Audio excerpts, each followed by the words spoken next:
अस्सलाम वालेकुम भाई। हाँ जी भाई, गेट के सामने बैठा सी। हाँ जी, ट्रैक सूट पाया है सो छोटा जी है। केले है नाल माल्टे भी है सो यही है। ठीक है।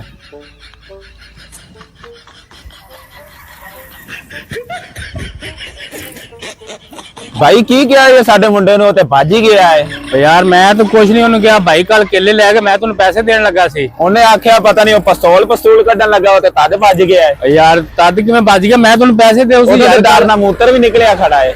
और यार मैं तुम पैसे दे उसी कल भाई केले ले गया है। मैं तुम कुछ नहीं किया, मैं तो पैसे दे उसी वो कल भाई केले ले गया, पैसे नहीं दे गया उन्होंने। अच्छा नहीं पता है वो तो डर ना भज गया। माल है यार, उन्होंने गुनाह मेरा, उन्होंने बुला पैसे ले ले भाई अपने।